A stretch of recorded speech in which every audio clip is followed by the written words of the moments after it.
This is WaXed. Well, holla, you surfers, you goddamn nerds. I'm just kidding. We're all part of the tribe. How are the breaks looking? Got some lefts, some rights, some green rooms, A-frames? A weekly surf talk radio show. Hopefully when you go out there, you'll find your green card and surf on the home. Poser. With your hosts, Cyrus Satsas. All I need are some tasty waves, cool buzz, and I'm fine. Omar Echeverry. Locals only, you grommet. Stay off my beach! And Natalie Rose with the news and weekend surf report. Surfing is out of this world. You just can't imagine the thrill of shooting the curl.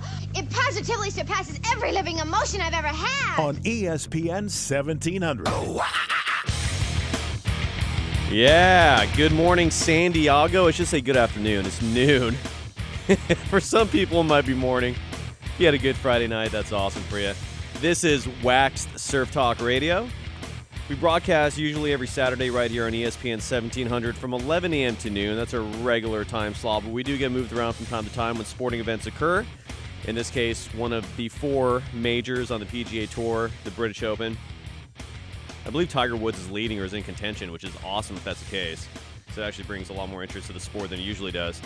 But regardless, the day's over, day 3, and now WaXed begins. For the first time in a while, in fact, for the first time since the incarnation of this program, down here in beautiful San Diego, we don't have a guest. Now, Omar and I did a radio show for almost 10 years up north in San Francisco that was nationally syndicated for a large portion of the time we were there. Not down here, though. But, yeah, first time, I think, ever we're not going to have any guests. And that gives us all the more reason to just destroy and rip the surf industry for their incompetency and their ignorance. O-Dog, are you there? Oh, yeah, I'm here. Let's bring it. We haven't had a show in 3 weeks. We took the week off for 4th of July, then just took the next week off for a hangover. And now we're here. How have you been, brother? Good. Just busy, of course. Raising a family, trying to get in the water, and surviving, I guess. I know. And were you in a? Did you go up to Lake Tahoe last week? Yeah, I did. I went up to beautiful Lake Tahoe.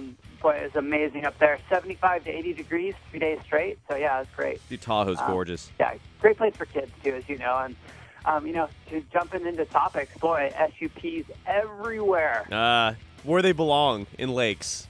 Exactly. Let's let the sport keep growing out in the lakes. Yes, exactly. And freshwater, I mean, whatever. As long as you're not, interfering with regular surfers, I'm all for it, dude. Go for the SUP stuff. But, yeah, we're going to cover a lot of bases today. Again, we haven't been on the air in, 3 weeks. It's been a lot going on in surfing. And, dude, we've been on the air for 3.5 months now, I believe, something like that. And we've been Mr. Nice Guy this whole time.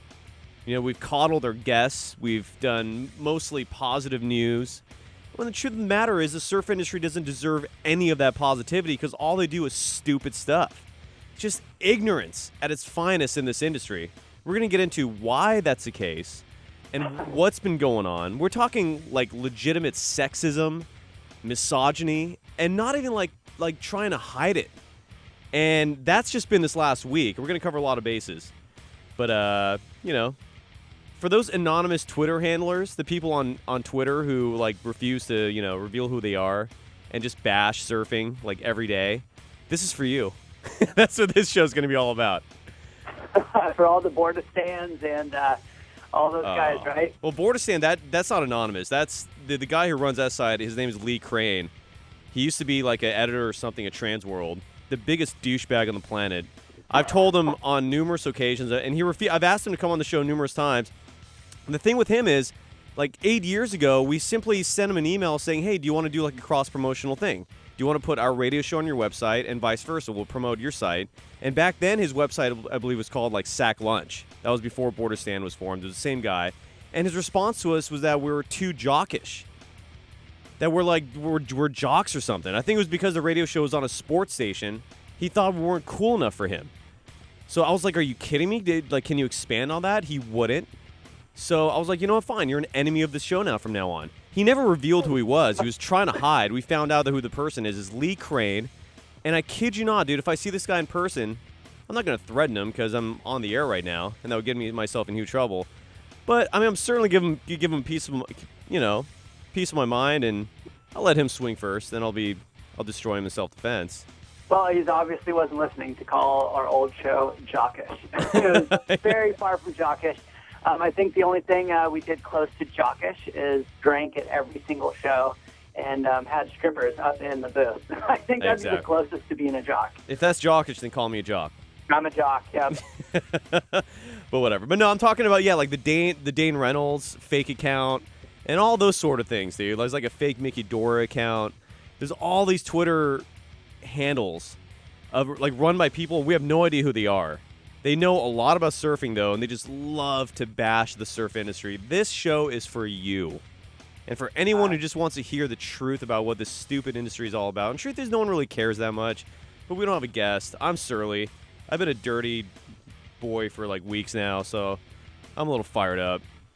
Well, you know what? I like that. And I'm going to bring up, I know you have a list, but I'm going to start with one. It's someone that I wanted to bring up in the show because we're going to be blabbing for an hour. Yeah. And here's one guy that puts his face all over the place and talks so much smack. And I used to not like it, but hey, I want to throw huge props to Fishtails. I don't know if you saw the latest video, but it is hilarious. You're talking about Paul Fisher? Oh, my gosh. He's literally doing these commentation videos. Really well done, too. Green screen, super professional, but talking so much smack. The nicknames for guys is absolutely hilarious. I think Parko is Toucan, who can't do wrong. It's just like, oh, my gosh, it's awesome.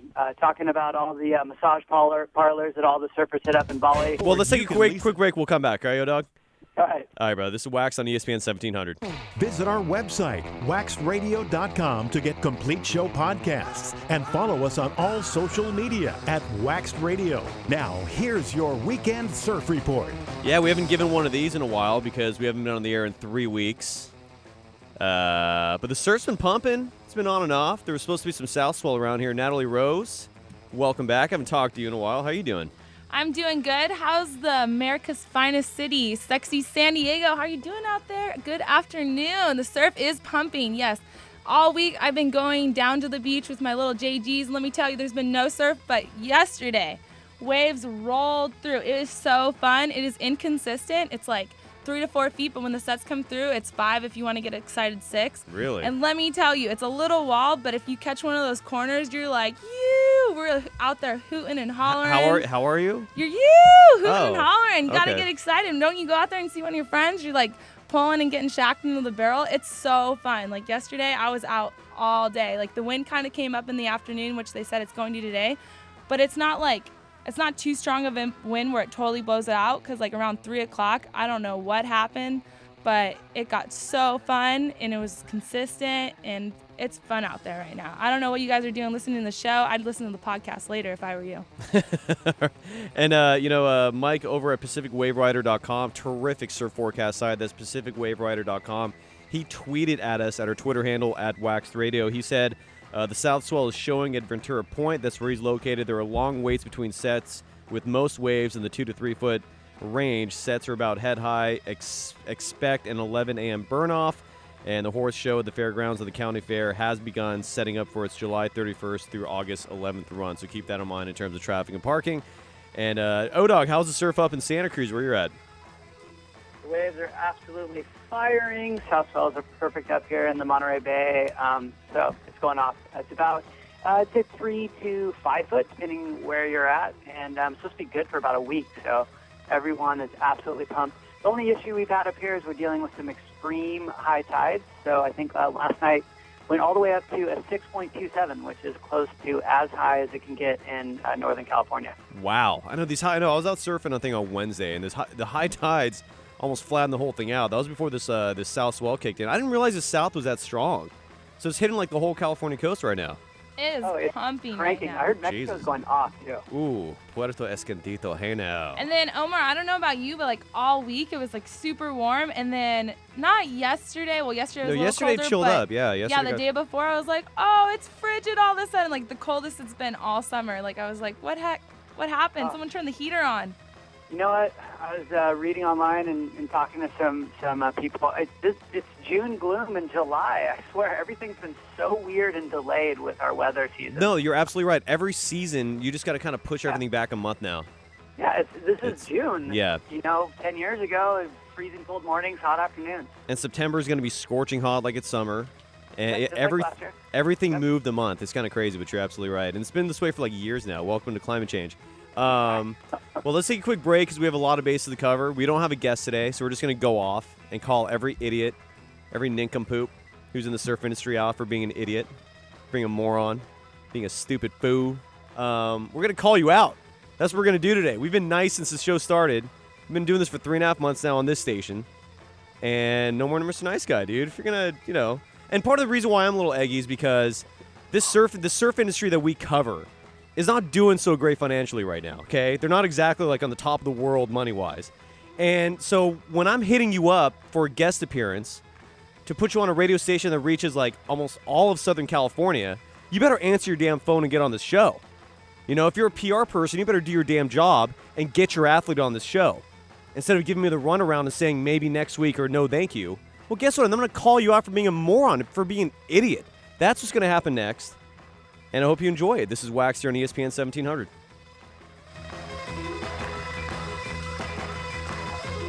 Visit our website, waxradio.com, to get complete show podcasts and follow us on all social media at WaXed Radio. Now, more WaXed. Yeah, the name of the show is WaXed. We're a surf talk radio program. Usually we're on every Saturday from 11 a.m. to noon. Sometimes we have to move the show around because of other sporting events. In this case, the British Open is happening. And that didn't end until noon. So we're on today from noon until around 1. Might go a little late. We'll see depending on how long the discussion goes. Before we get into this real quick, one of the shows on this radio station here on ESPN 1700 is called Farmers Inside the Ropes. Excuse me, my voice is like going out here. And they're on, I think, from like 8 to 9 every Saturday morning. And I was talking about Tiger Woods earlier, just saying how good it is for the contest that, Tiger Woods is in contention. Peter Ripper, the host of that show. Natalie, why do I hear you talking right now? Oh, I was looking something up right now because you gave me the news light. Sorry. I was trying to figure out So you're talking? Were you talking to yourself? My mic was on. Yeah, you were talking to yourself with a mic on. Well, I am in the room by myself, and I tend to do that. So yeah, I was talking by myself, and I didn't know. San Diego, I'm talking to myself. I repeat, that's right. Holler at your boy. Well, I think more people do that than one would realize. I think a lot of people talk to themselves. Real quick, Peter Ripper, host of Farmers Inside the Ropes. They're on from 8 to 9 a.m. every Saturday morning here on the station. The greatest golf show in Southern California. He sent a message to us saying he's in second to the last group heading into tomorrow, the final day. So Tiger Woods is definitely in contention, and he also mentioned there is a 100% bump in TV ratings with Tiger Woods in the lead or in contention. It's crazy. Even when Tiger Woods is struggling, his impact basically doubles the interest of golfing. It's crazy. So, the whole reason we're talking about the British Open is because, again, we're on right now from noon to 1 instead of 11 a.m. to noon because of the British Open. And that's fine, dude. Sometimes we're going to be on at various times. If you ever want to find out when our show's actually on live, follow us on Twitter.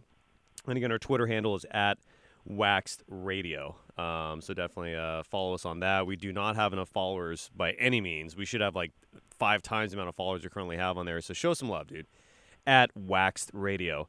So O-Dog, my longtime partner in crime, is on the phone with me. Natalie Rose is talking to herself in the other room, getting ready for the news. So we don't have a guest this week. I don't remember the last time we did a show without a guest.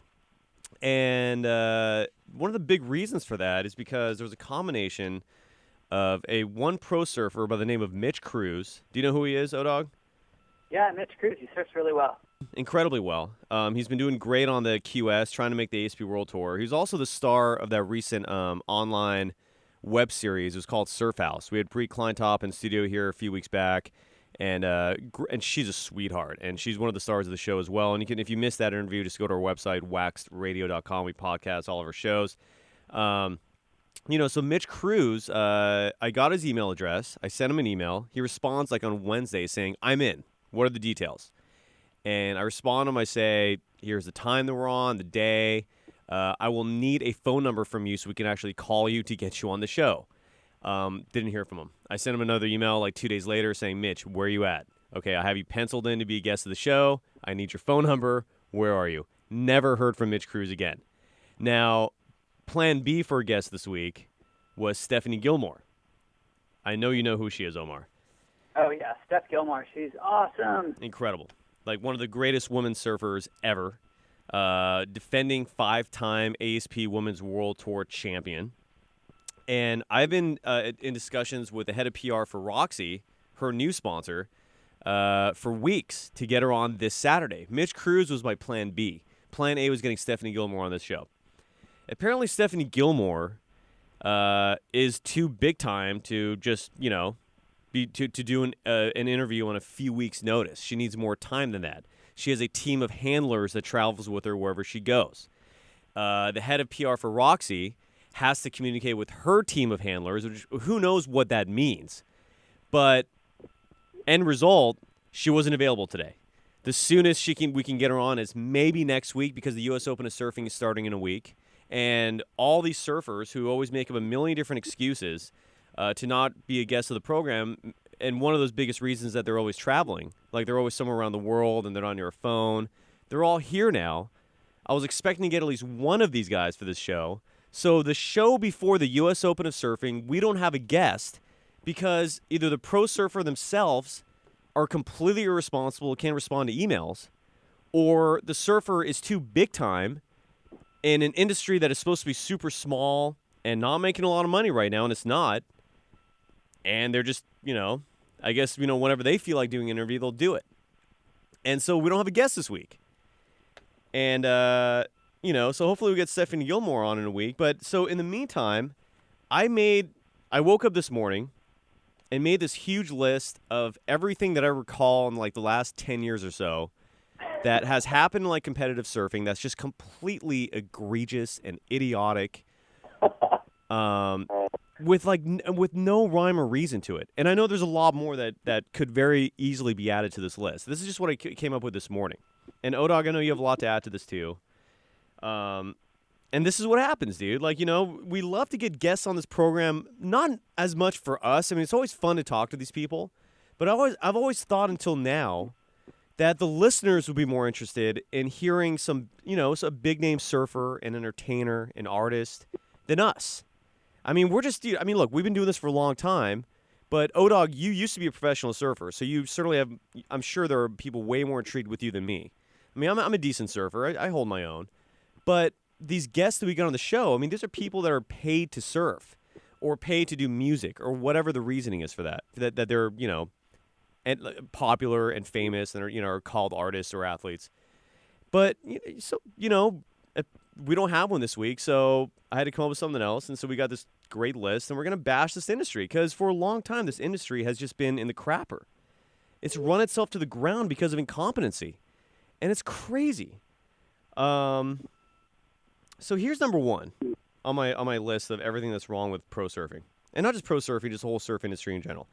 I can't wait to hear this, by the way. This is going to be hilarious. I don't know. Hey, Nat Rose, Cyrus is on his rant. Like, he's officially going into rant mode, which is super fun. This is going to be a very intelligent, very good rant. I can't wait. I'm kind of scared over here in the other room. I'm like, saying Hail Marys and doing the sign of a cross. I'm like, really here? I'm like, okay. What are you afraid of? I know. I'm already sending out the emails to the industry like, hey, my name's Switzerland. I'm in the middle. All right, so here's number one. And a lot of this is very innocuous. It's not like these aren't going to be very personal per se, but no, I love it. This is what our sports needs. Because here's the bottom line with this sport. It isn't like most other professional sports that earn their income from whether it's like ticket sales. Like, for example, look at the pro sports, right? They make millions upon millions off two primary revenue sources: ticket sales from attendance at the events, and advertising from television. All right, and that's like almost every major sport that is successful. That's how they make their money. Name it, whether it's basketball, football, baseball, hockey, soccer, even like the individual one-on-one sport that some people compare to tennis. I mean, compared to surfing, I'm sorry, tennis. They're still relying on TV ratings. And, you look at another sport where it's just an individual competing, like NASCAR, which has actually a point system similar to surfing. And they rely, again, on TV ratings and attendance. But surfing relies entirely on retail sales. There are no spectators that pay money to see these things. There are no TV events for surfing contests because they're always called last minute. And I'm sorry, but these webcasts are atrocious. And we'll get to that too. So the primary revenue in surfing is what people spend at a store. Whether it's your local surf shop, which barely exists anymore because most of them are priced out, whether it's going to Costco to buy one of these wave storms, or even a wetsuit, which some of these places sell, or a Target, where they're buying like all these T-shirts that the surf industry is trying to push on you, or a PacSun in the mall, wherever it is you're going, that's what the surf industry is fueled by. If people don't spend money on surfing stuff, there is no surf industry. So with that said, these athletes that are out there competing, they rely entirely on these clothing brands and these retail brands, whether they're selling wetsuits or surfboards or clothes or whatever little hardware things that are going on, or sunglasses. And so that's how they are a sponsor surfer. That's how they're getting paid to surf. So and the industry receives very little media coverage to begin with. All right, like the New York Times, like USA Today, like the LA Times, like major websites like Yahoo or like ABC News, they're not out there covering your sport. All right, you're receiving very minimal coverage media-wise. We are a medium here. This show is on a radio station. It's granted it's AM radio, so the average listener is probably a male in his 40s or 50s or 60s. But we have a decent coverage. We podcast. We reach all of San Diego, all of Orange County, all of coastal Los Angeles. If you're in Malibu, if you're in Santa Monica, if you're up as far north as Ventura, you're getting the station loud and clear. So why then, when I'm sending an email to a publicist for Roxy, Quicksilver, Billabong, Rip Curl, Volcom, I don't even know who their PR people are because they hide behind a million different email accounts. Hurley's pretty decent, but even they sometimes just vanish on me when I'm trying to get a guest on the program. Why are you being so stupid as to avoid an opportunity to promote your brand by getting a surfer that you're paying to represent your brand to come on this show?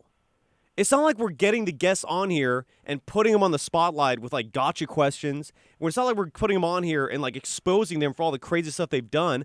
We've been very professional and courteous to these athletes. And we're rewarded with having to borderline beg and plead for these people.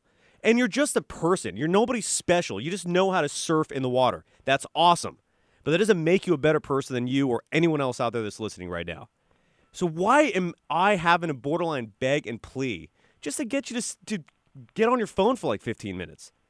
All right? That is a huge problem with this industry. And a big problem, and the big reason for why that's happening is, and I feel like this is a problem that's in general global. It's a global pandemic, is ignorance. And what stems from ignorance is lack of education. And that is the biggest, hands down, number one problem with the surf industry right now. They are not educated. These are people who are coddled by their parents from when they're little groms, who are told, go out there and surf, you're special, you're going to make it one day as a pro surfer, forget high school, I'll homeschool you. Newsflash, homeschooling is moronic. And instead of going to a school, they get homeschooled. None of them go to college. Most of them are high school dropouts. And then they're rewarded for this lack of education by becoming head of marketing for these companies, by becoming team managers, by becoming head of sales, by becoming like CEOs of these huge brands that make all their money from retail sales. Which, by the way, retail sales economically is one of the hardest things to make money in. The worst profit margins. You know, you have to be a wheeler and dealer. You have to know numbers. The people that are most successful at it are the ones that probably have MBAs. And we have an industry that is run by people who have little to no education. And you wonder why this industry is struggling financially and why they're so open to criticism. All right? So that's a rant in terms of just the very heart and soul of what's wrong with the surf industry. Now, here's problem number one. This is what I was going to get you from the beginning. And I want to mention, by the way, my partner in crime, the man I love, my best friend, Omar Echeverry.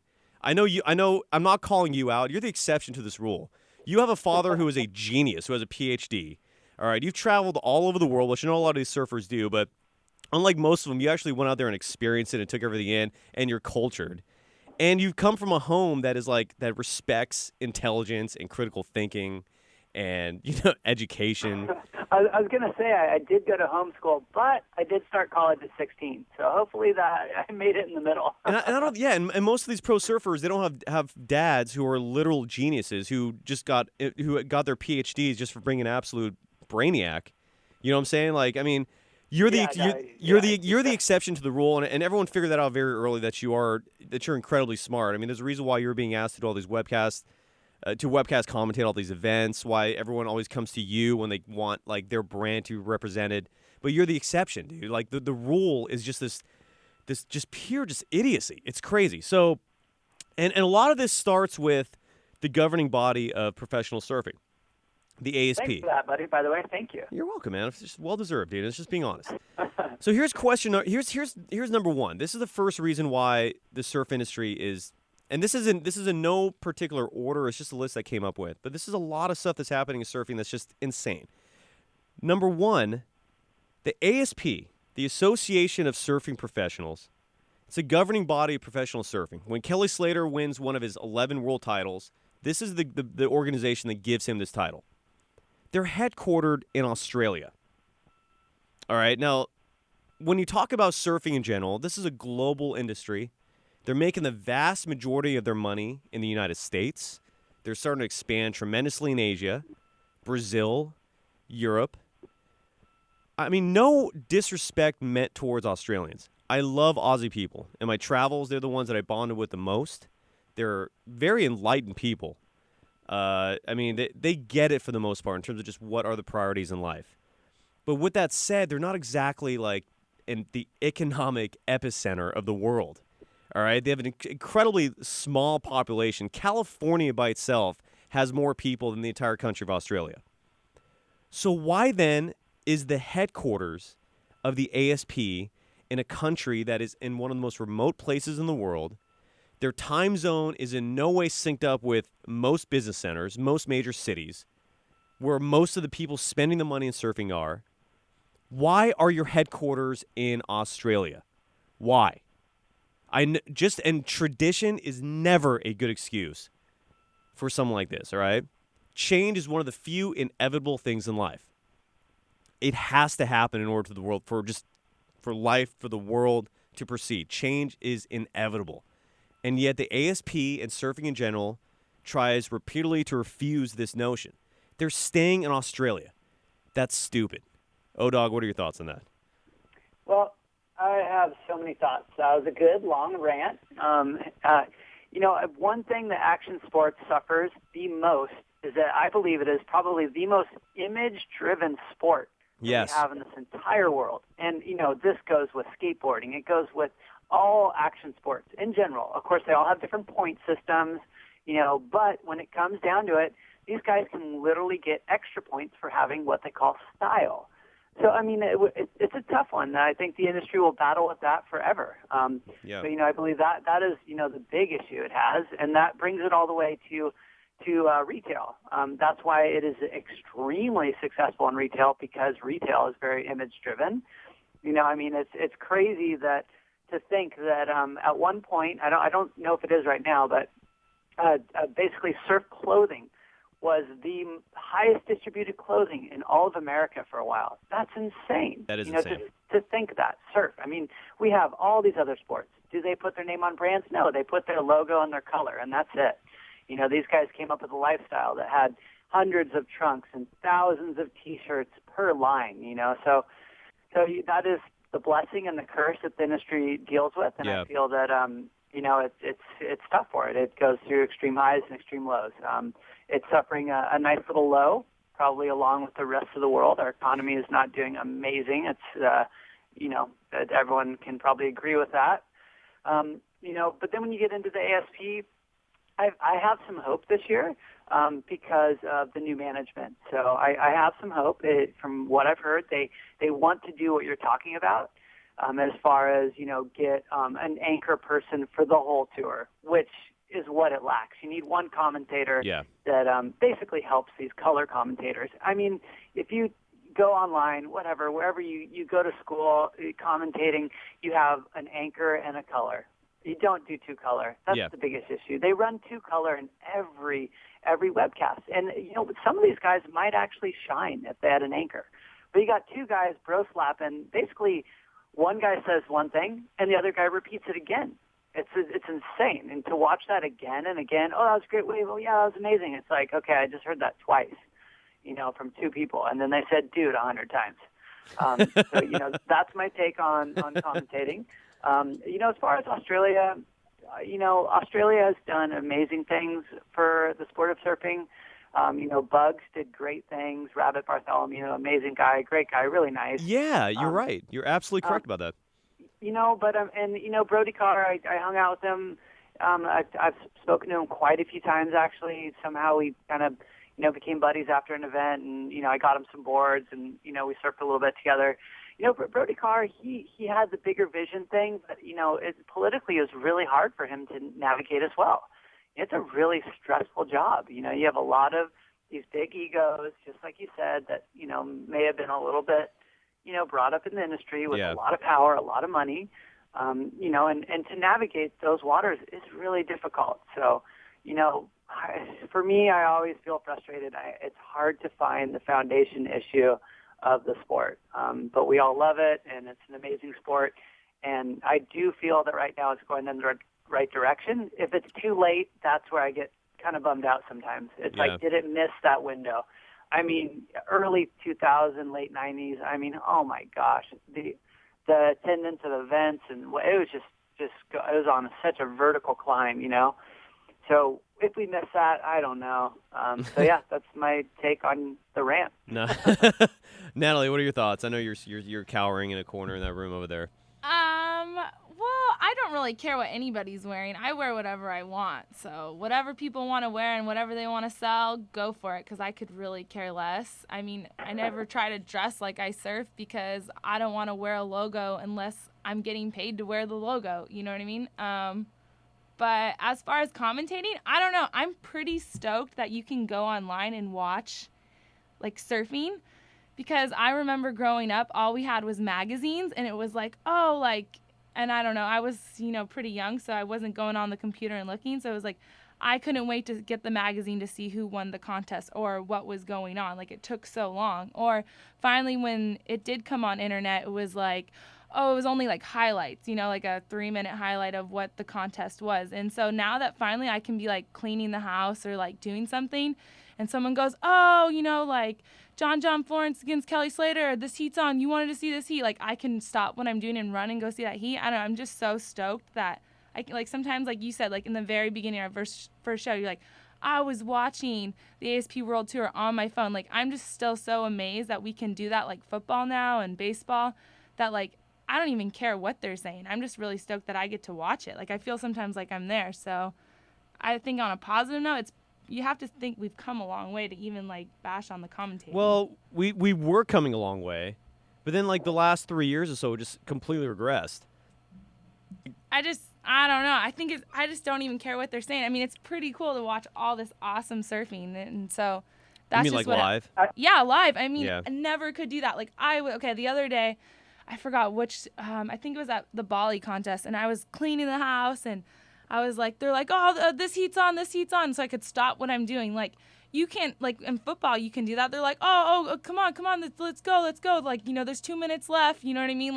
Stop what you're doing and go back. You could never do that with surfing. And I was thinking the other day, I was this is freaking crazy that I can watch something going on in Bali and, see this amazing surfing, and you think you're good until you watch it, and then you go, oh, I suck, you know what I mean? You're just this is, It could be better, for even with the webcast in Bali or in Fiji, and I know technologically there's limits, but how often do those webcasts skip on you? Those last two webcasts, for example, I remember the clock on the video was 3 minutes behind the actual clock.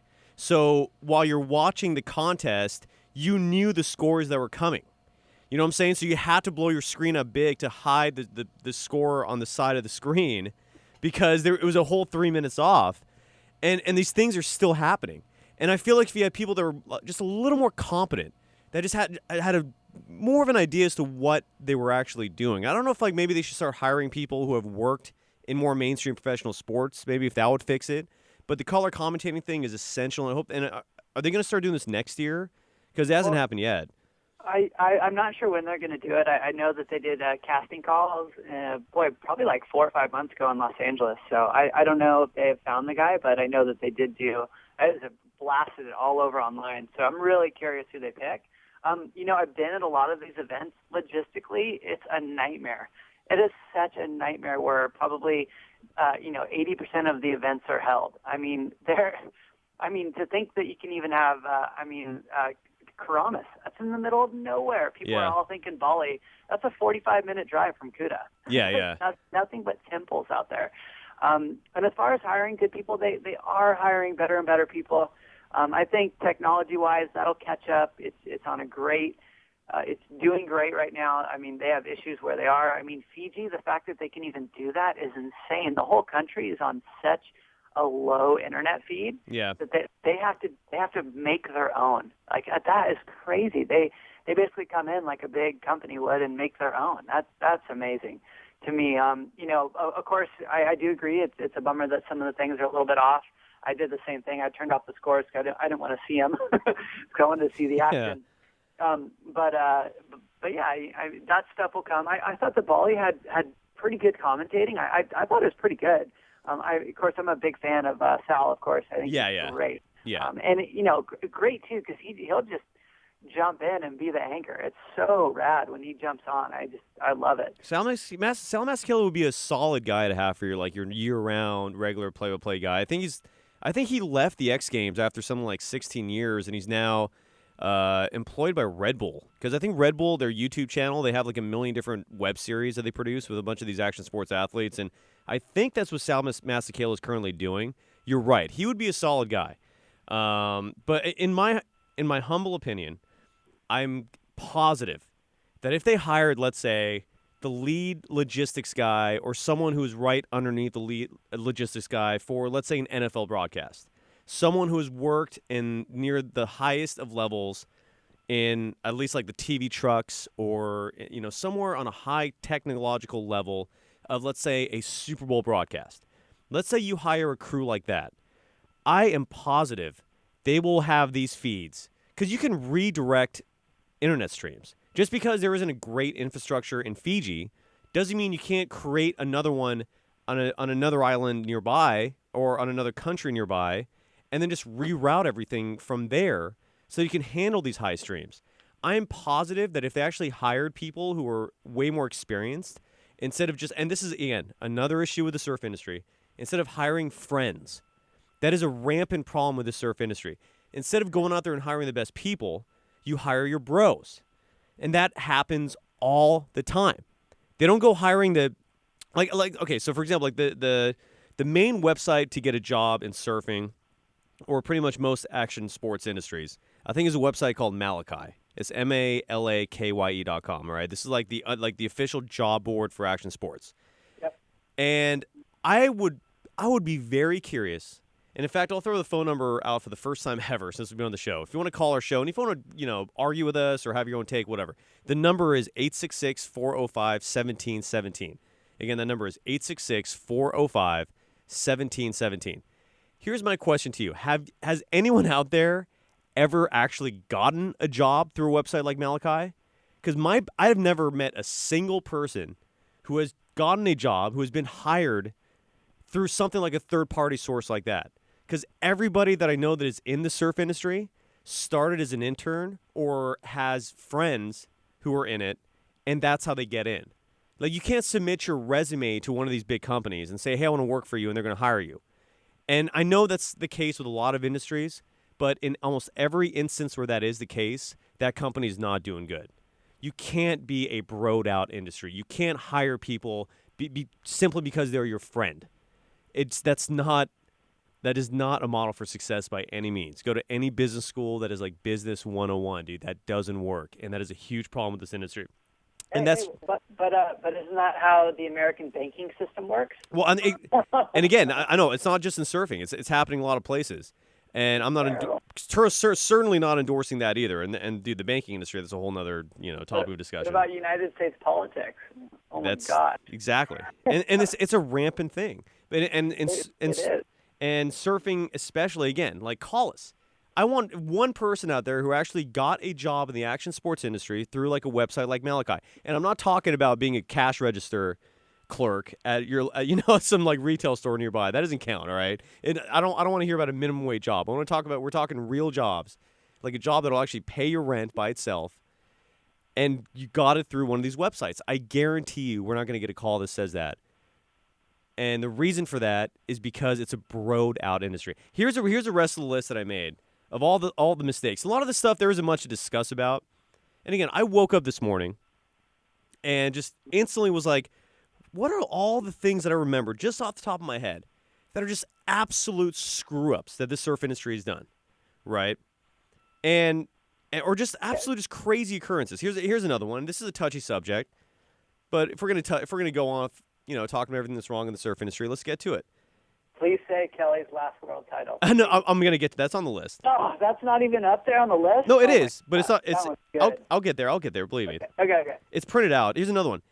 One of the greatest surfers ever, Andy Irons, passes away tragically, and the whole circumstances surrounding his death, from the time it first happened, when they were blaming dengue fever.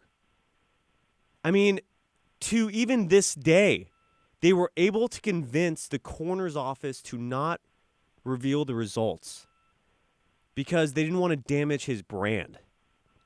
That would never in a million years happen in any other sport. Ever. Ever. Like, there is no other sport where someone would pass away at a young age like that, tragically, and the truth would not be revealed. It's insane. And maybe it goes back to what we were talking about earlier.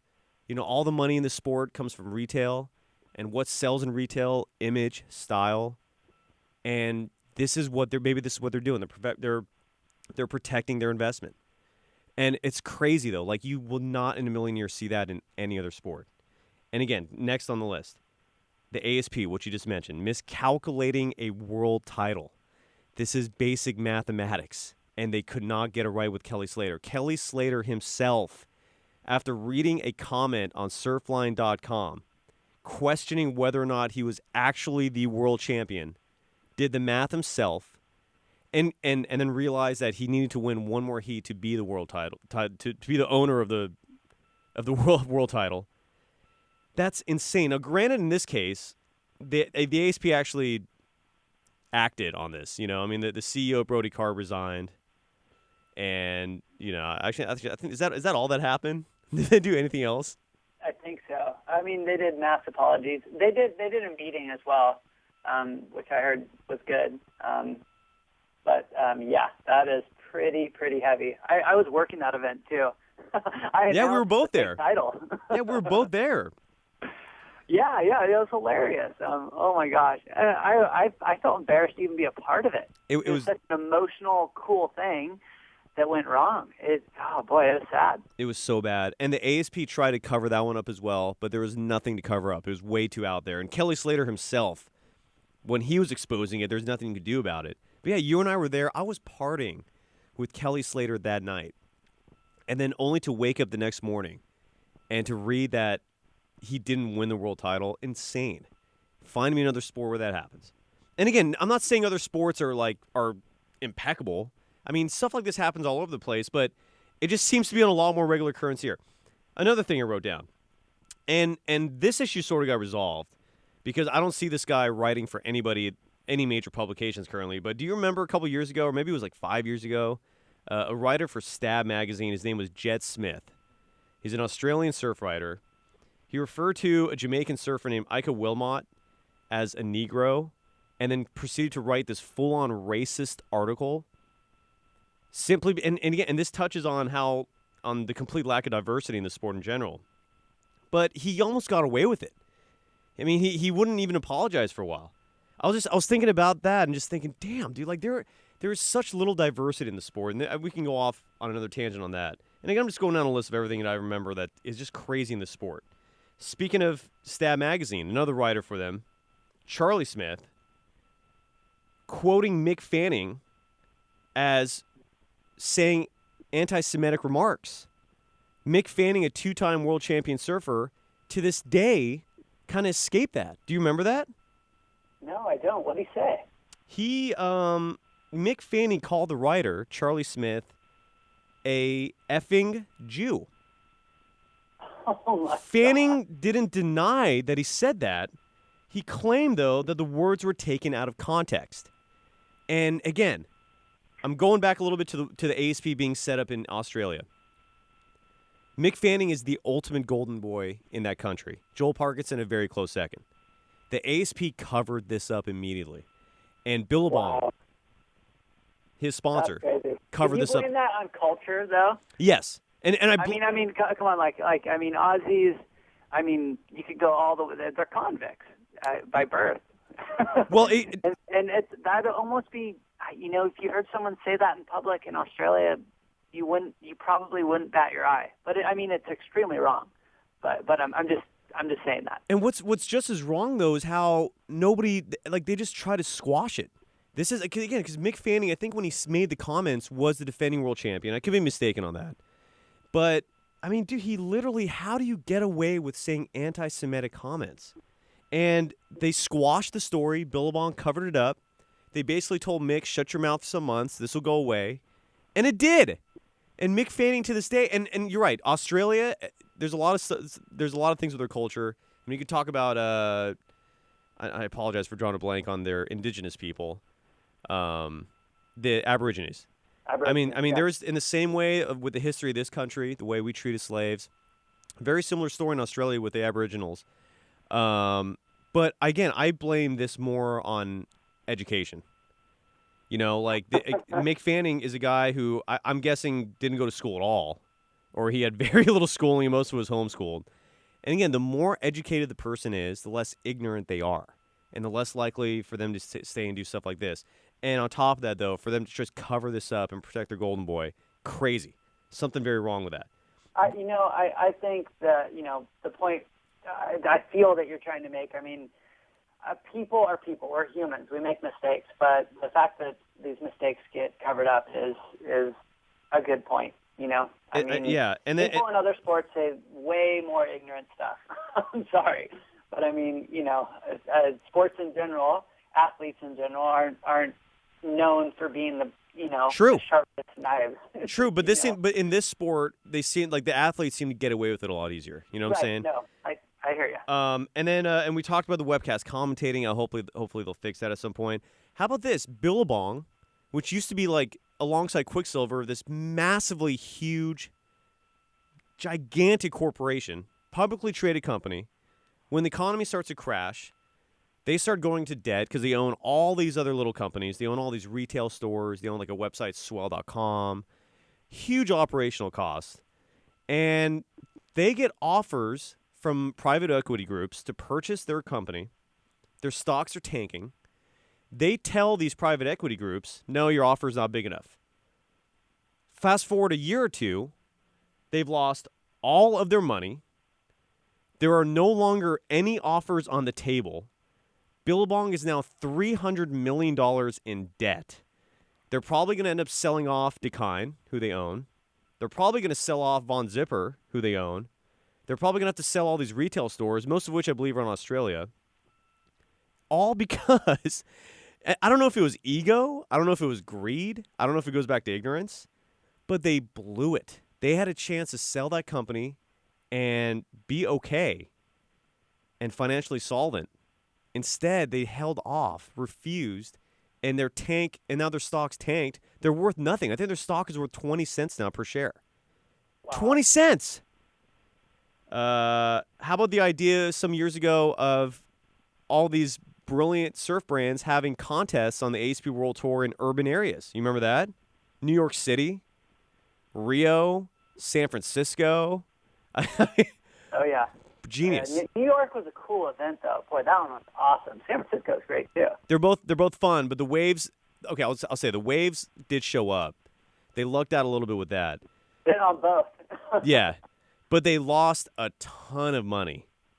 Tons. And we're talking millions of dollars for each event, to the point where, with New York, I think Quicksilver sponsored that event. They were supposed to go back there for 2 more years after that. They just canceled. They're like, no, we're done. Rip Curl, who sponsored the San Francisco event, And every year they used to do what's called a search event where they'd go to different locations every year.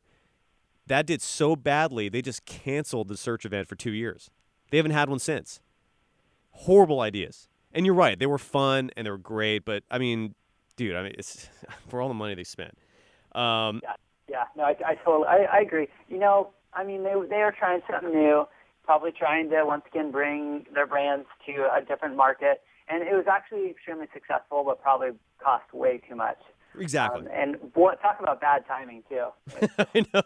Right? I mean, economy just plummeting. and then and I could even mention more stuff. I mean, stuff we just talked about months ago about how, giving the green light for a big wave contest only to not even have it happen. Then, green lighting another big wave event in Mavericks, which they shouldn't have. And instead you have like average waves at best that you and I could have been out there surfing. And here's the exclamation point. This just happened, and Natalie's going to cover this. We're going to take a break in just a moment, and then we're going to get to the news. And Natalie's going to cover this. Have you been reading about this, what just happened recently with the Roxy Pro Biarritz? I was just about to read that one. I was actually reading another one with, I think it's Quicksilver. Is it just Quick? Quicksilver. Oh, okay, because they abbreviated as Quick. So I was like, it's Quick? Yeah, well, that's that all ties into that one contest. Oh, okay. O-Dog, do you know about this at all? The fact that they were not able to hold it because waves are flat. Well, that's a part of it. That's part of it. That's a small part of it. I mean, that's uncontrollable. I mean, there's not much you can do. They have the Roxy Pro Biarritz has a contest window. I think it was like July 10th to the 14th. No waves at all. Just flat as a lake for that entire contest window. Early on, they were going to resort to just having the entire contest in a day. Couldn't even do that. So they rescheduled it to coincide with the Quicksilver Pro France. They're going to still have the contest, but now it's going to be at the end of September.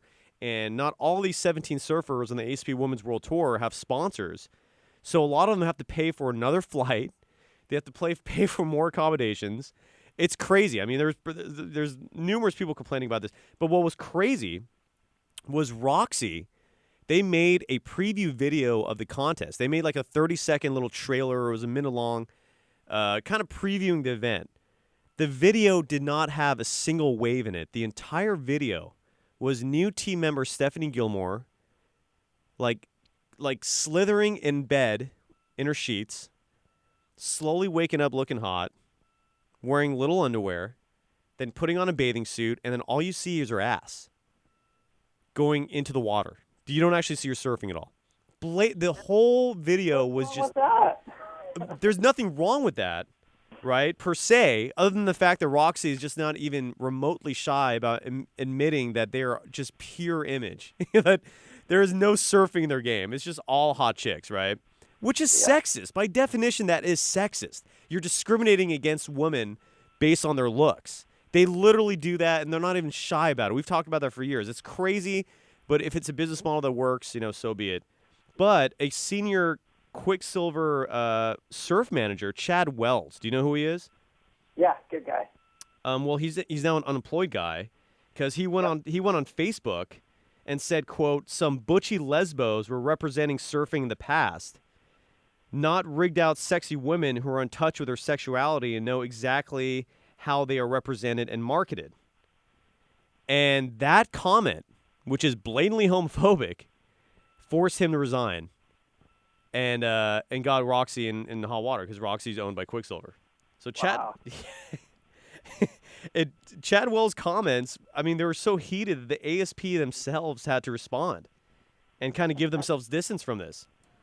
He's funny. He's a good guy. You would like having a beer with that guy. I'm sure I would. And again, but this is nothing to do with like being buddies with these people, because in the end, that's almost like the core of the problem.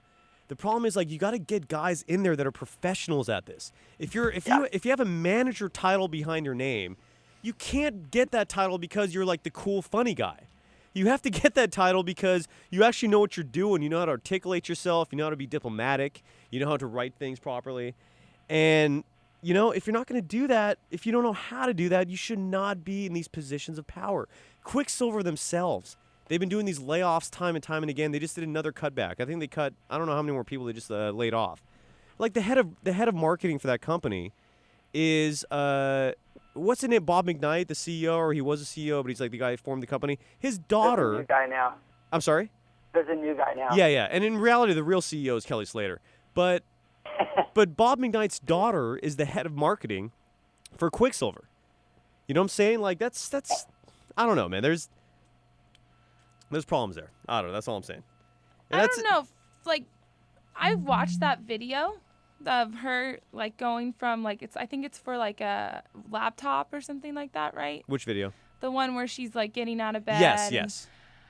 I watched that with my boyfriend, and I don't know. Like, I saw it, and I thought it was classier than most commercials. Like, I was like, you know, I read the thing, and they're like, this is a sexy commercial, and you know, like, I agree, like, women should be portrayed more as athletes than, you know, sex symbols. But that is one thing we are. We're very sexy. And I've read, I don't know, I just, like, you watch those, like, Carl's Jr. commercials, and they're, like, way worse. Like, I thought compared to a lot of other commercials. Yeah, but Carl's Jr. is not, like, a brand. But this is just coming from a female on the show, and you're a male. And I'm just letting you know, reading Alana Blanchard's articles where she says, hey, you know, tennis players get to wear skirts, and that's their uniform, and I want to wear skimpy suits because this is my uniform. This is how I want to dress. And I think I have friends who, I guess, are not, you know, lesbian, and they dress more guyish, and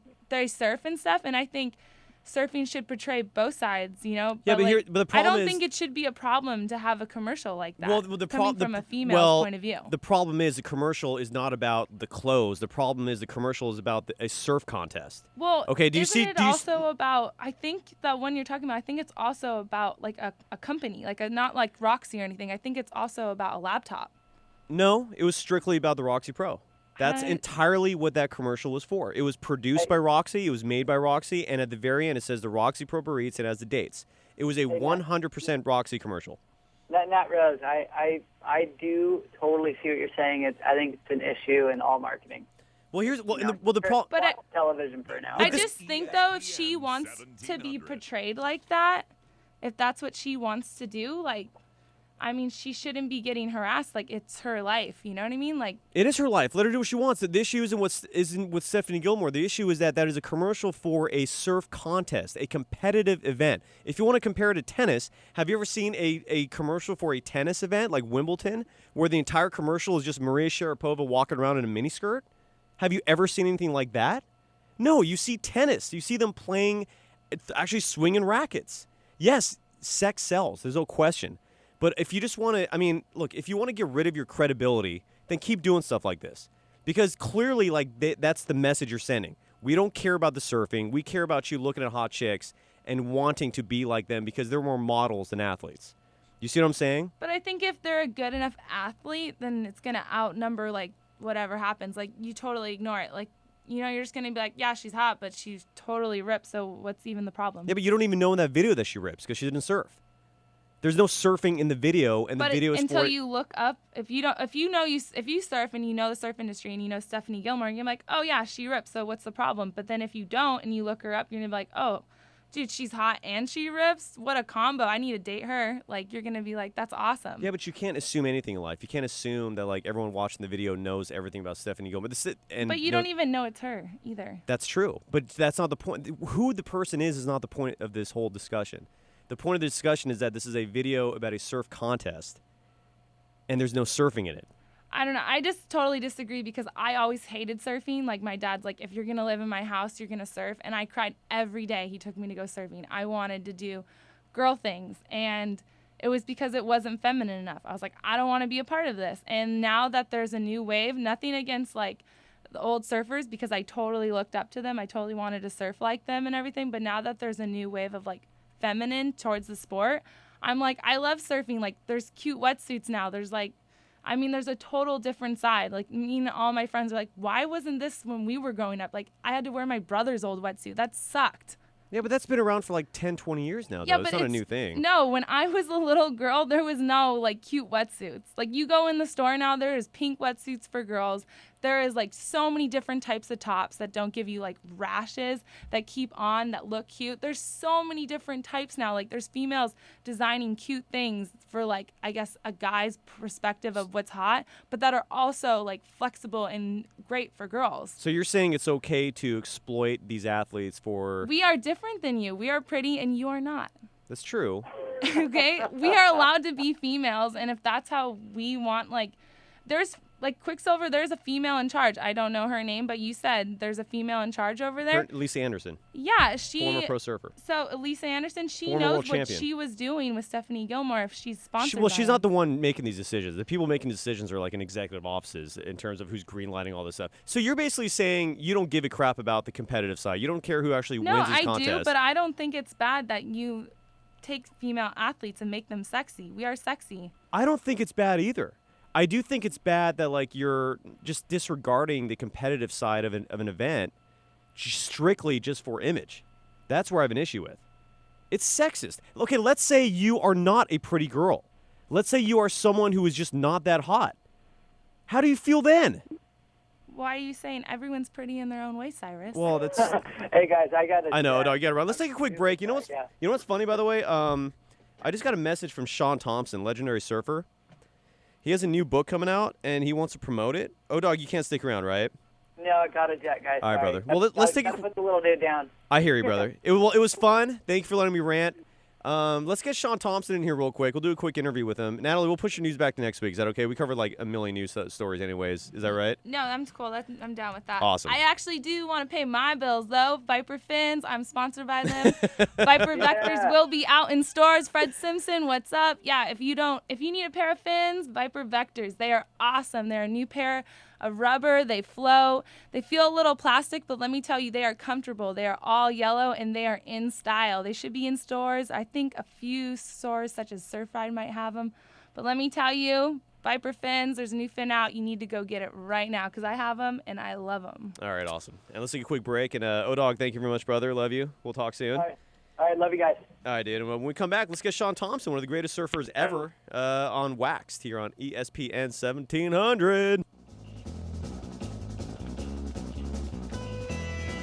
Visit our website, waxedradio.com, to get complete show Hi, Shaun, this is podcasts. Natalie And from follow WaXed us on Radio. all social media at WaXed Radio. I'm doing good. Now, How are you doing? more Waxed. Thank you so much for joining us last night. Okay, can you just hold on for 1 second? Okay, and I love your accent, by the way.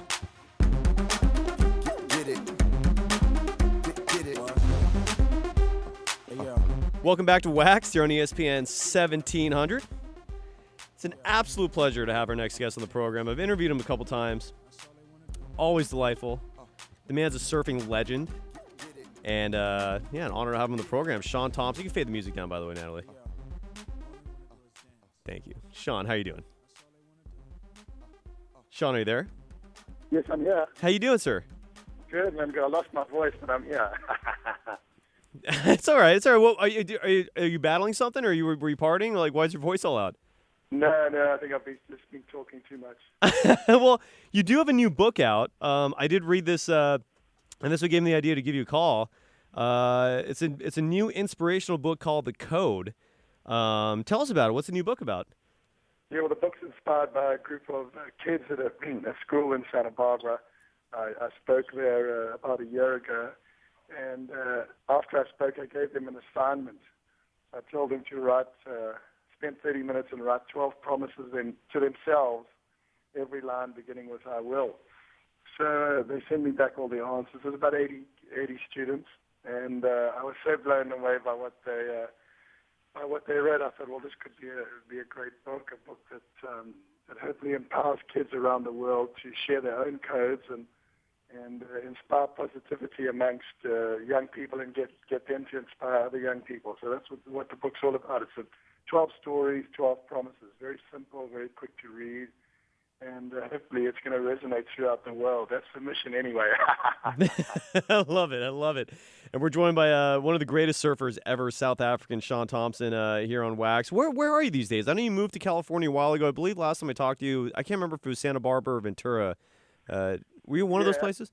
I live in Santa Barbara. At the moment, I'm up in Santa Cruz. I'm actually standing on the beach here at 26th Avenue at a mate of mine's house, Pat O'Neill, and I'm just about to leave for Monterey and then head back down to Santa Barbara. And that drive, are you going to take the one down through Big Sur? Yeah, we're going to take the picturesque drive. We're going to the aquarium at Monterey this afternoon, and then I've got an event tonight at a surf shop there called On the Beach. Yes. And so I'm really kind of grassroots, hitting a lot of stores and bookshops and just spreading the message, because the book is something that I really, really believe in, and this whole concept of getting young people to write their own code and live by something is very important to me. Absolutely. And are you getting as much fun? We're joined by Shaun Tomson here in WaXed. Are you getting as much fun out of this, just doing the tour? Like going to all these bookstores and surf shops and meeting all these people. I love it. I love doing it. I love meeting people. There's a lot of parents come along that kind of grew up with my surfing career and who kind of appreciate what I did back in the day. It's just a good feeling, and then I meet their kids and young people might know me through sort of some of the movies I've been in and some of the books I've done. So it's just a really good, positive vibe experience, and I love doing it and I love sharing. Oh, that's beautiful. And the book is called The Code. We're joined by Shaun Tomson here on WaXed, a former world champion. You're one of the revolutionaries of surfing, in that you're one of the first to kind of transition from, the longboard to the shortboard. You're over on the North Shore of Hawaii with a group of amazing surfers. We had Jerry Lopez on the show, shore back, just a few weeks back. And he was part of the generation. He's right around the same time as you. And as a former world champion, as someone who knows surfing, in my opinion, as well as anybody, I don't know, do you follow surfing much today, like the competitive side?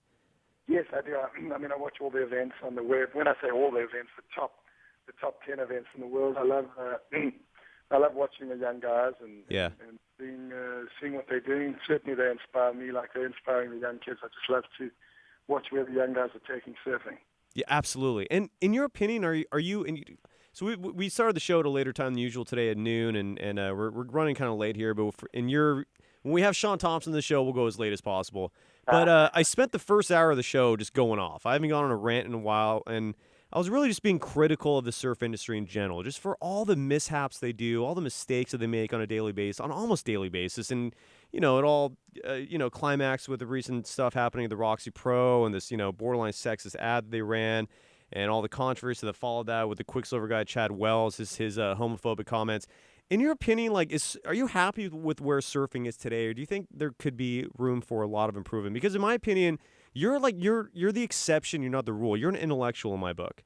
Thank you. Of course, yeah, no, it's just being honest. When I look at the surf industry, and certainly I had one of the first companies, Instinct, back in the day that turned into a big company, and I sponsored a lot of world champions. I sponsored Tom Terrell, 2 world titles, Barton Lynch to 1 world title. So the surf industry has done a lot of great things. They've enabled the young guys to realize their dreams, and they've helped give them the fuel to achieve great stuff in the surf and to actually create a career out of going surfing.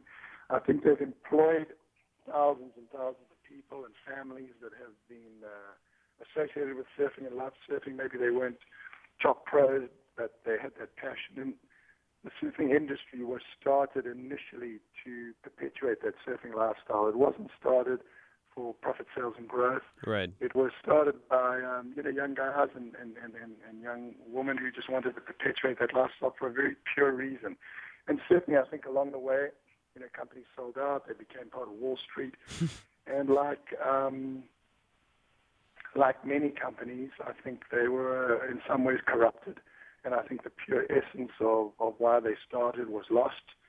And I think for many companies, profit, sales, and growth ruled everything. They made very bad distribution decisions. They made bad acquisition decisions. And I think the surfing industry really needs to look in the mirror and the people that are controlling the surf industry. And even though now many of the people that are controlling the surf industry are not surfers themselves, they might have come from Nike, Disney, and big corporations, I still think that no matter who they are, they need to look in the mirror and they need to look at the roots and where they came from and where the brands came from.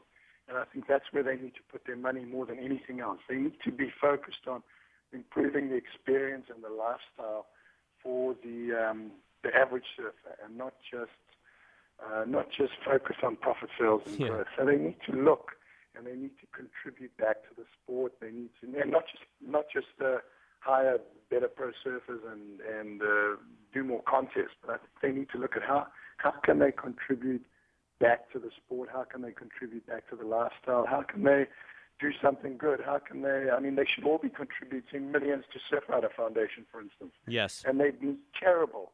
The surf, I'll say that straight. The surf industry has not been a good supporter of Surfrider Foundation, and they need to look at the reasons why have things gone wrong. And you can put it down to that Gordon Gekko statement. Maybe they believe that greed is good and greed is not good. Doing good is good, and doing good is good for business. Well, very well said, sir. From one of the greatest surfers ever. I could not have put any of that better myself. That was fantastic. We're joined by Shaun Tomson here on WaXed. You have a new book out, The Code. Is this like an unofficial sequel to the previous book you wrote, The Surfer's Code? It's actually an official sequel. Oh, there you go. There you go. Now it's very. I mean, I think the basic pure motivation of sharing is at the core of both Surfer's Code and The Code, and it's about everything that. Well, when I say everything, I mean I think it's the most important stuff that surfing has taught me. And the first book, Surfer's Code, was originally inspired by kids as well. There's a group of kids coming down to Rincon, and a friend of mine who started Surfrider Foundation, Glenn Henning, asked me to give the kids something so they'd remember this particular day. He'd invited them down to the beach for a surfing contest because Rincon was having an environmental challenge at the time. So I went home, and in 30 minutes I wrote the Surfer's Code, what I call Surfer's Code, and it was just the 12 most important lessons that surfing had taught me about life. And I printed them on a card, and I gave them to the kids that came to the beach. And then this little card that I gave away, it really changed my life because more kids wanted them, and the parents and moms, and ultimately I started talking at some of the biggest corporations around the world about this concept of lessons that one can learn from the ocean and lessons one can learn from going surfing, and then it ultimately resulted in the book Surfer's Code, and then this book. So it all stemmed from a little something that I gave away for nothing, and I think doing that for all of us is just like so important, and you never know what direction your life's going to go when you give something away free. Beautiful. And Surfer's Code, I remember when that book came out, and those 12 rules that you wrote to this day are applicable. I mean, it's timeless. You know what I'm saying? These are rules that you wrote that if everyone followed, every surfer would be happy in the lineup. You wouldn't have problems at all. And it's very well written, well said, and dude, you're a legend. And that these aren't the only books you've written. I know you have other books and other applications. Is there promote everything? I mean, where can people find your books? And do you have a Twitter account? I mean, promote away. Well, I'm pretty active on Facebook. I like to post stuff up about what's happening now and what happened in the past. So people can follow me. I'm starting next week on I'm starting to enter the modern age of Twitter, which is going to be really fun. But one thing that I wanted to say is that I made this movie called Busting Down the Door a few years ago. Yes. I don't know if you saw it, but it was quite a popular film. And yes. It was about this surfing revolution that occurred in the mid-'70s when a group of young guys from South Africa and Australia just looked at surfing differently, and we were all determined together to take surfing to sort of a different level. And when I was filming the movie, I interviewed all these famous Hawaiian guys from Rabbit Kekai to George Downing to Clyde Arkau, brother of Eddie Arkau, Barry Kanakuni. And I asked a lot of these guys, what does aloha mean? Aloha, which is really the foundation of Hawaiian society, and that's where surfing came from this beautiful culture. And they all said the same thing to me, that aloha is about sharing. And I think it was wonderful to hear that from these legendary Hawaiian surfers, from these cultural icons, that aloha is about sharing. And I think, to me, that's a fundamental lesson that we can all learn from the culture which gave us surfing is that's what aloha is about, and that's what surfing is about ultimately, is about sharing. Because, I mean, I've surfed by myself a lot of times, and it's a lot better to share it with a friend. It's so true. I love it. And so you can find Shaun Tomson on Facebook. And what's your Twitter handle going to be when you finally get started on that? We've got a handle. It's I think it's at Shaun Tomson. You're gonna have to give me some help here. It's something with Shaun Tomson. Okay. Whatever. All right, I'll try to find it and promote it. And again, your new book is The Code, and it's a sequel to Surfer's Code. And if it's any good as the original, I know this is going to be a huge hit.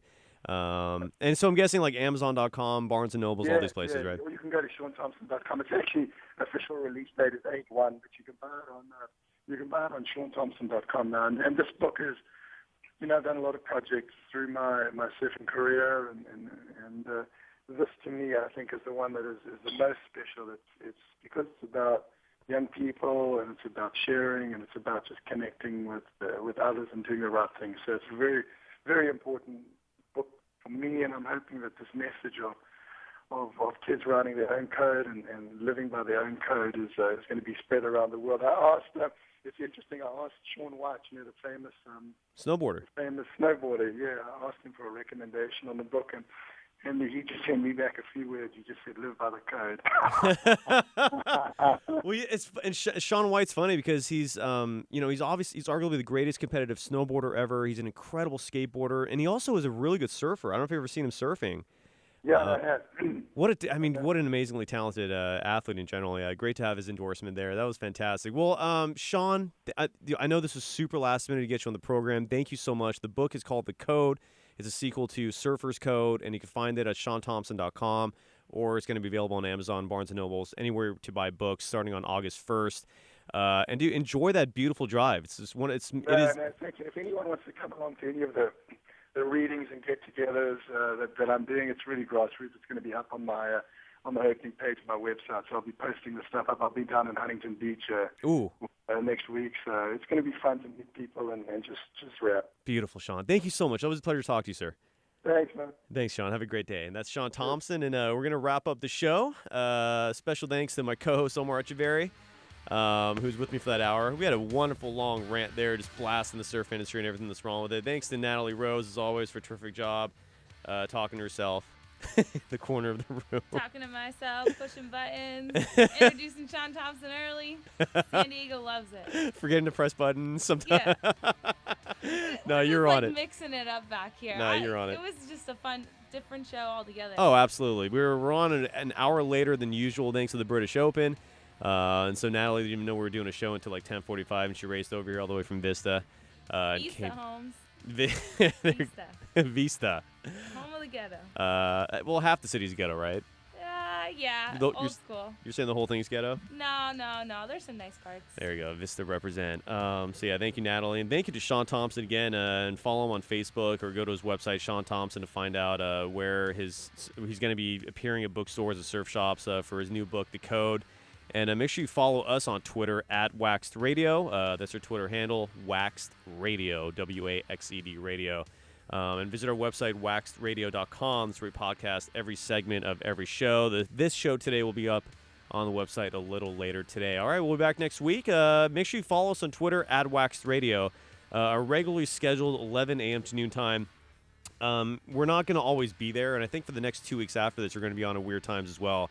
So make sure definitely follow us on Twitter at WaXed Radio to find out how to tune in, or just visit our website, waxedradio.com. We'll be back next week. This is WaXed on ESPN 1700.